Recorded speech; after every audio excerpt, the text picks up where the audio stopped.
Hello বন্ধুরা, আজ আমরা এই ক্লাসে কোর্স 1.1.2 এর সেকেন্ড হাফের গ্রুপ এ সেকশন অর্থাৎ 2 মার্কস কোশ্চেন অ্যান্সার্স নিয়ে আলোচনা করব। তুমি যদি এই চ্যানেল নতুন হও তাহলে চ্যানেলটি সাবস্ক্রাইব করে রাখো আর বিএড সাজেশনের প্লেলিস্ট ভিজিট করতে পারো। চলো দেরি না করে শুরু করা যাক। Hello friends, I am Azad and welcome to my channel the GenZ teacher. প্রথম প্রশ্ন, এনসিটিই এর দুটি গুরুত্বপূর্ণ কাজ উল্লেখ করুন। Mention two important functions of NCTE. NCTE এর ফুল ফর্ম কি? National Council for Teacher Education. NCTE সম্পর্কে সবাই অবগত। শিক্ষক শিক্ষার মান উন্নয়নের জন্য গঠিত একটি জাতীয় সংস্থা হচ্ছে কি? এনসিটিই। এর গুরুত্বপূর্ণ কাজ হলো শিক্ষক শিক্ষা প্রতিষ্ঠানকে স্বীকৃতি প্রদান, এই রিকগনাইজ করা। বিএড, ডিএলএড প্রভৃতি শিক্ষক শিক্ষা প্রতিষ্ঠানকে নির্ধারিত মান পূরণ করলে স্বীকৃতি প্রদান করে। 2 নম্বর কি? শিক্ষক শিক্ষার মান উন্নয়ন। এগুলো হচ্ছে পয়েন্ট। শিক্ষক প্রশিক্ষণের পাঠ্যক্রম, শিক্ষক যোগ্যতা, প্রশিক্ষণের মান নির্ধারণ করে এবং সারা দেশে শিক্ষক শিক্ষার গুণগত মান বজায় রাখে। NCTE, national Council for Teacher education, is a statutory body responsible for maintaining the quality of teacher education in India. Two important functions are granting recognition to teacher education institutions such as B.Ed and DLEd colleges after ensuring that they meet the required standards, maintaining the quality of teacher education by prescribing curriculum, teacher qualifications, and training standards. 2 নম্বর প্রশ্নে আসি। আইএএসই এর পূর্ণরূপ লিখো। আইএএসির একটি গুরুত্বপূর্ণ কাজ উল্লেখ করুন। আইএএসির ফুল ফর্ম হচ্ছে institute of advanced studies in education. একটি গুরুত্বপূর্ণ কাজ হলো আইএএসি এর প্রধান কাজ হলো শিক্ষক শিক্ষার উন্নয়নের জন্য উচ্চমানের প্রশিক্ষণ, গবেষণা ও শিক্ষকদের পেশাগত দক্ষতা বৃদ্ধির ব্যবস্থা করা। এটি শিক্ষক শিক্ষার উৎকর্ষ সাধনে গুরুত্বপূর্ণ ভূমিকা পালন করে। Full form of IASE: Institute of Advanced Studies in Education. One important function, its main function is to provide advanced teacher education, conduct educational research, and organize training programs for improving teachers' professional competence.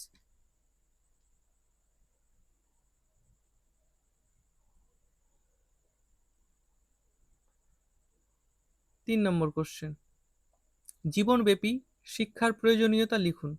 Right two necessities of life long education. পরিবর্তনশীল সমাজের সঙ্গে খাপ খাওয়ানো, প্রথম point. নতুন জ্ঞান, প্রযুক্তি ও সামাজিক পরিবর্তনের সঙ্গে নিজেকে মানিয়ে নিতে জীবনব্যাপী শিক্ষা প্রয়োজন। 2 নম্বর পয়েন্ট কি? ব্যক্তিত্ব ও দক্ষতার উন্নয়ন। এই শিক্ষা মানুষের জ্ঞান, দক্ষতা, কর্মদক্ষতা ও ব্যক্তিত্বের সার্বিক বিকাশ ঘটায় এবং কর্মজীবনে সফল হতে সাহায্য করে। Adjustment with changing society. Lifelong education helps individuals adapt to changes in science, technology, and society. Second point হচ্ছে development of knowledge and skills. It improves knowledge, professional skills, and overall personality throughout life.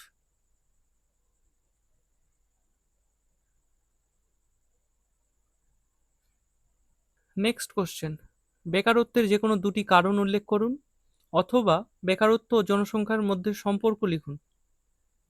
Mention any two causes of unemployment. What is the relation between unemployment and population? বেকারত্বের দুটি কারণ হলো জনসংখ্যা বৃদ্ধি। জনসংখ্যা দ্রুত বৃদ্ধি পাওয়ায় কর্মসংস্থানের তুলনায় চাকরি প্রার্থীর সংখ্যা বেড়ে যায়। স্বাভাবিক, জনসংখ্যা বৃদ্ধি পেলে কি হবে? জনসংখ্যা বৃদ্ধি পাচ্ছে কিন্তু বর্তমান সময়ে কি হচ্ছে, কর্মসংস্থান কনস্ট্যান্ট আছে, তাই ডিমান্ড বাড়ছে, তাই বেকারত্ব বাড়ছে। কর্মসংস্থানের অভাব, শিল্প ও কর্মক্ষেত্রে পর্যাপ্ত উন্নয়ন না হওয়ায় অনেক শিক্ষিত যুবক যুবতী বেকার থেকে যায়।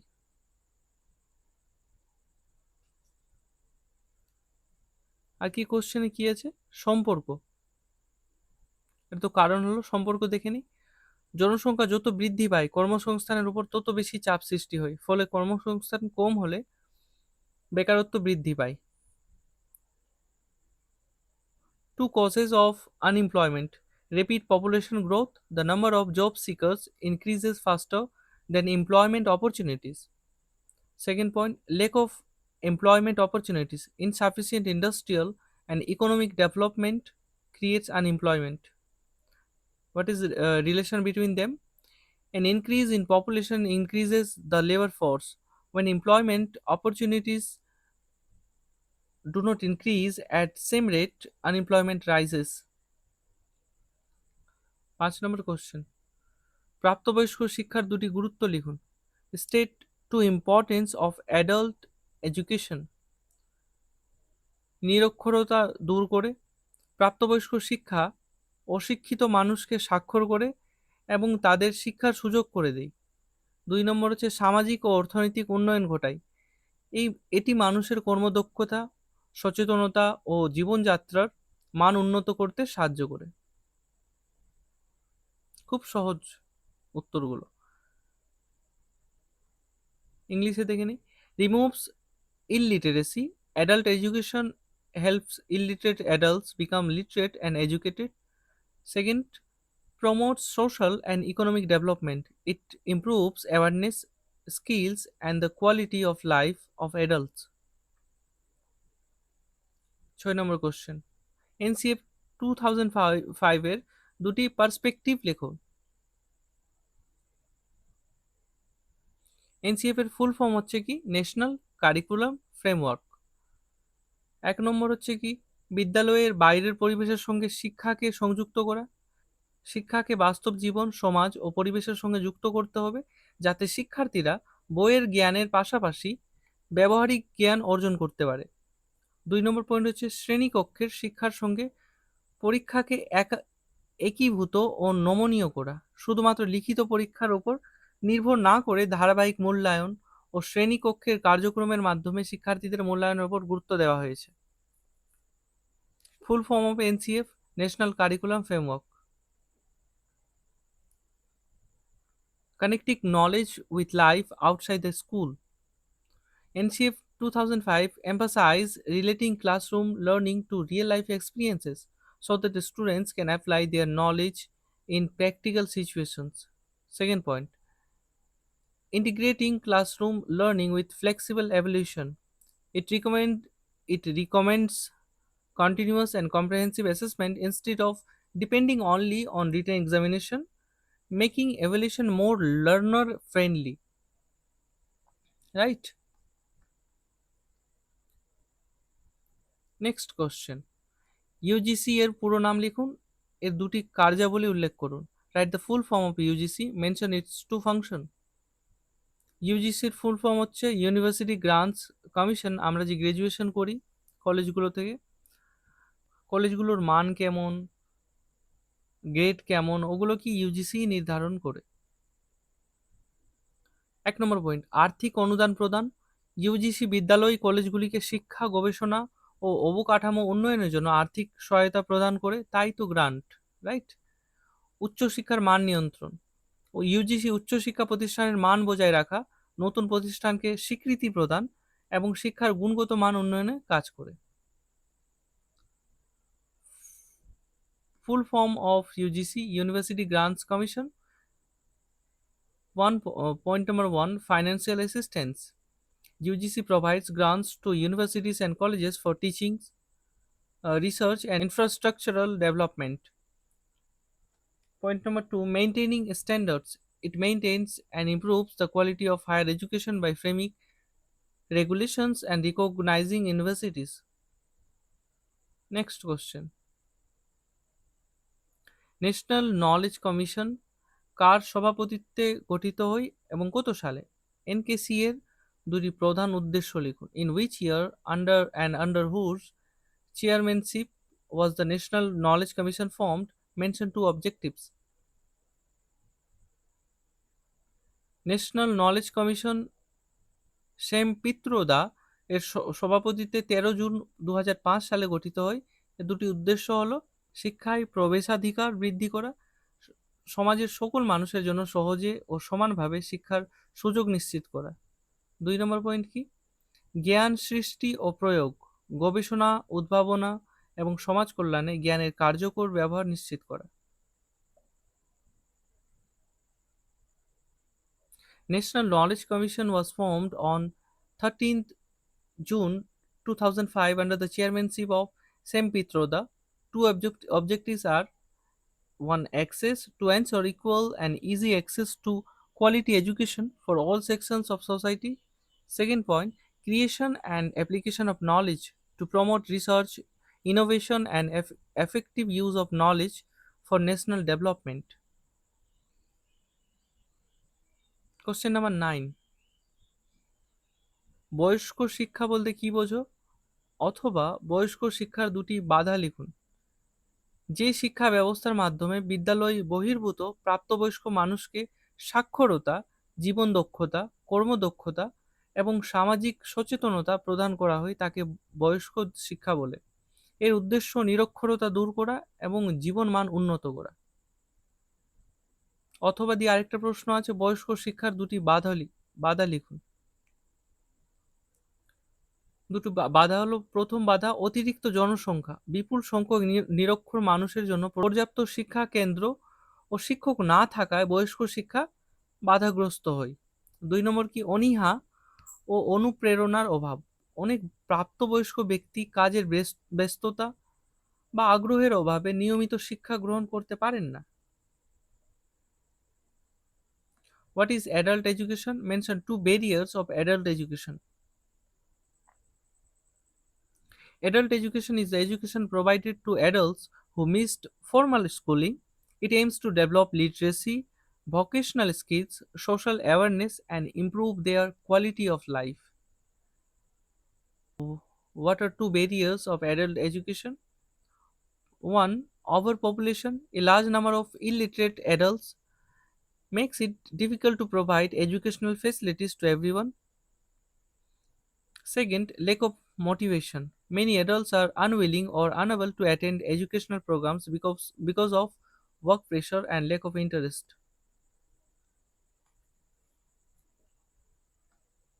Next question. প্রাতিষ্ঠানিক পরিকল্পনার দুটি সুবিধা লিখুন। State 2 advantages of institutional planning. দুটি সুবিধা কি? প্রথম সুবিধা হচ্ছে কি, সময়, অর্থ ও সম্পদের সুষ্ঠু ব্যবহার। পরিকল্পিতভাবে কাজ করলে প্রতিষ্ঠানের সময়, অর্থ ও অন্যান্য সম্পদের অপচয় কমে এবং কাজ দক্ষতার সঙ্গে সম্পন্ন হয়।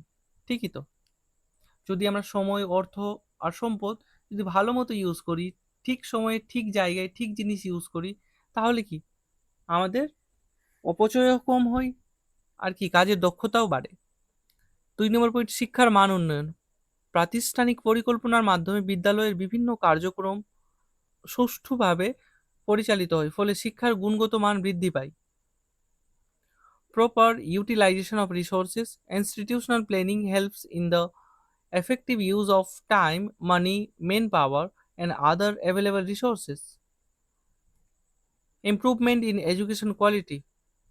It ensures systematic functioning of the institution and improves the overall quality of teaching and learning. Next question. NEC. NEC এর দুটি কার্যাবলী উল্লেখ করো।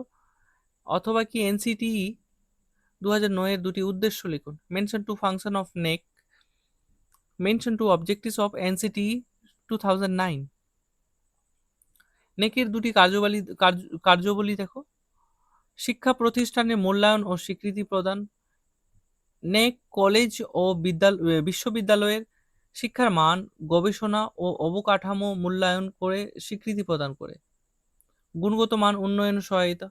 উচ্চশিক্ষা প্রতিষ্ঠানে শিক্ষার মান বৃদ্ধির জন্য বিভিন্ন পরামর্শ, নির্দেশনা ও মানদণ্ড প্রদান করে। এই নেকটা কিন্তু ইউজিসির আন্ডারে পড়ে। ইউজিসি যে পড়লাম আমরা, সেটার আন্ডারেই পড়ে। ইংলিশে দেখিনি। Assessment and accreditation.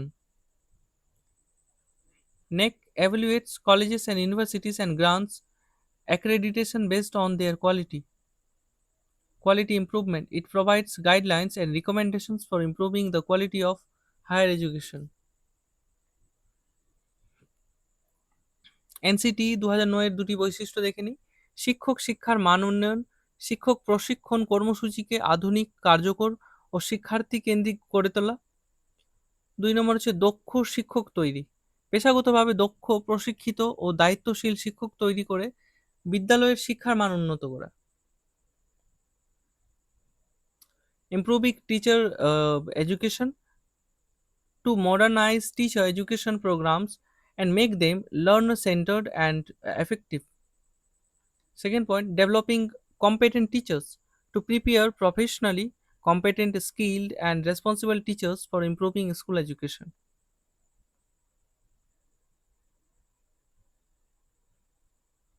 স্ব-নিযুক্ত বলতে কি বোঝায়? What do you mean by self employment? স্ব-নিযুক্ত বলতে এমন কর্মসংস্থানকে বোঝায় যেখানে একজন ব্যক্তি নিজের উদ্যোগে, মূলধন ও দক্ষতার সাহায্যে স্বাধীনভাবে জীবিকা নির্বাহ করেন। তিনি অন্যের অধীনে চাকরি না করে নিজেই নিজের কর্মসংস্থান সৃষ্টি করেন এবং লাভ লোকসানের দায়িত্ব নিজেই বহন করেন। উদাহরণ: দোকানদার, কৃষক, আইনজীবী, চিকিৎসক, ব্যবসায়ী, দর্জি ইত্যাদি। Self-employment means earning a livelihood by working independently through one's own business, profession, or occupation. A self-employed person creates her own employment instead of working under an employer and bears the profit and loss of the work. Examples: shopkeeper, farmer, doctor, lawyer, tailor, businessman, etc. 13 number question, একজন সমন্বয়কারী হিসেবে প্রধান শিক্ষক শিক্ষিকার দুটি কাজের উদাহরণ দিন। Give 2 duties of the headmasters and headmistress as a coordinator. প্রথম পয়েন্ট কি? বিদ্যালয়ের বিভিন্ন বিভাগের মধ্যে সমন্বয় সাধন করা। ঠিকই তো। প্রধান শিক্ষক শিক্ষার্থী, অভিভাবক ও বিদ্যালয় পরিচালনার কমিটির মধ্যে সুসম্পর্ক বজায় রেখে বিদ্যালয়ের কাজ সুষ্ঠুভাবে পরিচালনা করে। 2 নম্বর হচ্ছে শিক্ষানীতি ও বিদ্যালয়ের কর্মসূচির সমন্বয় করা। সরকারি নির্দেশ ও বিদ্যালয়ের লক্ষ্য অনুযায়ী পাঠদান, সহ শিক্ষামূলক কার্যক্রম এবং প্রশাসনিক কাজের সমন্বয় করেন। Coordinating among different groups. The headmaster coordinates among teachers, students, parents, and managing a committee for the smooth functioning of the school. Coordination of educational program. She coordinates teaching, co-curricular activities, and administrative works according to government policies and school objectives. Next question. RTE Act 2009 এর যে কোনো দুটি বৈশিষ্ট্য লিখুন। State any two features of the RTE Act 2009. প্রথম বৈশিষ্ট্য কি? অবৈতনিক ও বাধ্যতামূলক শিক্ষা। 6 থেকে 14 বছর বয়সী সকল শিশুর জন্য বিনামূল্যে ও বাধ্যতামূলক শিক্ষার ব্যবস্থা করা হয়েছে। খুব ইম্পর্টেন্ট কোশ্চেন এটা, RTE Act। 2 নম্বর কোশ্চেন, 2 নম্বর বৈশিষ্ট্য, বিদ্যালয়ে ভর্তি ও বৈষম্যহীন শিক্ষা।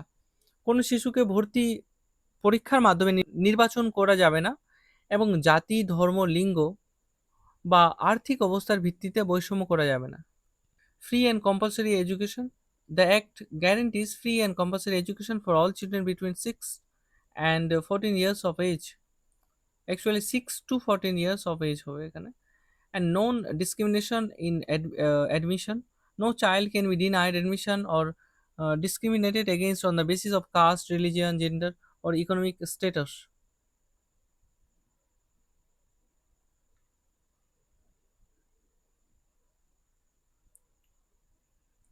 নেক্সট কোশ্চেন, গুণগত ব্যবস্থাপনা বলতে কি বোঝায় অথবা তত্ত্বাবধান বলতে কি বোঝায়? What do you mean by quality management? What do you mean by supervision? গুণগত ব্যবস্থাপনা বলতে কোনো প্রতিষ্ঠানের কাজের মান উন্নত করা, নির্ধারিত লক্ষ্য অর্জন করা এবং ধারাবাহিকভাবে সেবার গুণগত মান বজায় রাখার জন্য পরিকল্পিত ব্যবস্থাপনাকে বোঝায়। এর মাধ্যমে প্রতিষ্ঠানে দক্ষতা ও কার্যকারিতা বৃদ্ধি পায়। Quality management is a systematic process of improving and maintaining the quality of an institutional work and services. It helps achieve organizational goals through continuous improvement. তত্ত্বাবধান কি? তত্ত্বাবধান হলো শিক্ষকদের কাজ পর্যবেক্ষণ, প্রয়োজনীয় পরামর্শ প্রদান এবং শিক্ষাদানের মান উন্নয়নের জন্য সহায়তা করার একটি ধারাবাহিক প্রক্রিয়া। এর উদ্দেশ্য শিক্ষার গুণগত মান বৃদ্ধি করা। Supervision is the continuous process of observing, guiding, assisting teachers to improve teaching, learning activities, and educational quality.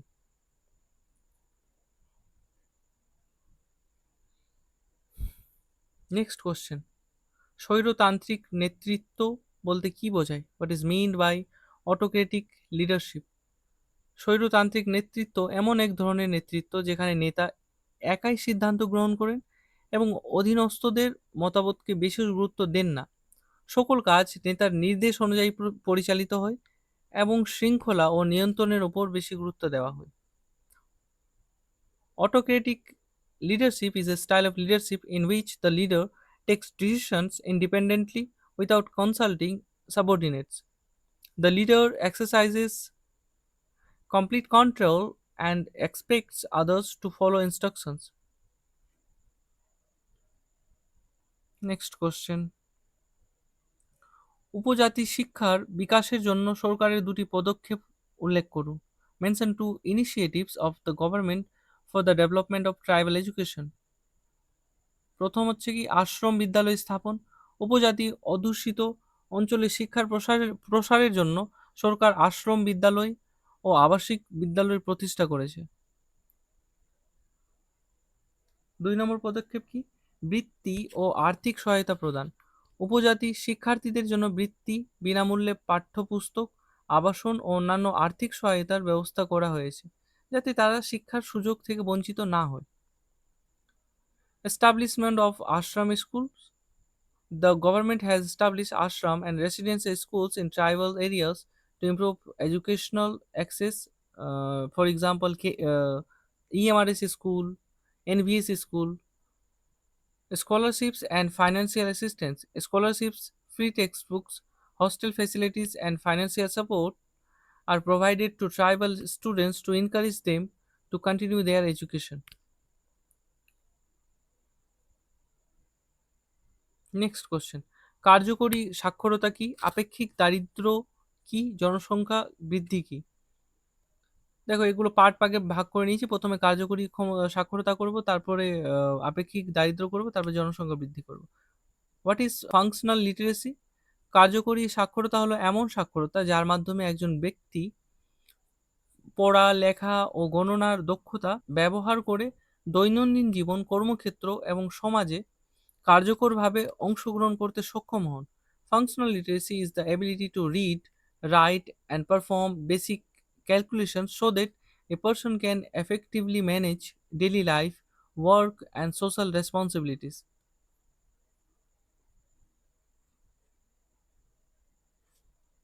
Next question. Next question না, ওটারই সেকেন্ড পার্টটা। আপেক্ষিক দারিদ্র্য কি? What is relative poverty? আপেক্ষিক দারিদ্র্য হলো এমন এক অবস্থা যেখানে কোনো ব্যক্তি বা পরিবার সমাজের গড় জীবনযাত্রার মানের তুলনায় কম আয় ও কম সুযোগ সুবিধা ভোগ করে। এটি সমাজের অন্যান্য মানুষের সঙ্গে তুলনা করে নির্ধারণ করা হয়। Relative poverty refers to a condition in which a person or family has a lower standards of living, income or resources compared with the average standard of the society in which they live. জনসংখ্যা বৃদ্ধি কি? Define population growth. জনসংখ্যা বৃদ্ধি বলতে নির্দিষ্ট সময়ে জন্মহার, মৃত্যুহার ও অভিবাসনের প্রভাবে কোনো দেশ বা অঞ্চলের মোট জনসংখ্যার বৃদ্ধি বোঝায়। Population growth is the increase in the total number of people living in a country or region over a period of time due to births, deaths and migration. বন্ধুরা, এখানেই আমাদের ক্লাস শেষ হচ্ছে। আজ আমি 1.1.2 এর সেকেন্ড হাফের সবগুলো কমপ্লিট করে দেওয়ার চেষ্টা করব। এটা তো শেষ হয়েই গেল, এরপরে আছে গ্রুপ বি সেকশন আর গ্রুপ সি সেকশন। ওগুলোর ভিডিও খুব তাড়াতাড়ি চলে আসবে। সেই ভিডিওগুলো পেতে চ্যানেলটি সাবস্ক্রাইব করো, আর এই ভিডিওটি ভালো লাগলে লাইক করো, শেয়ার করো, আর একটা কি কমেন্ট করো।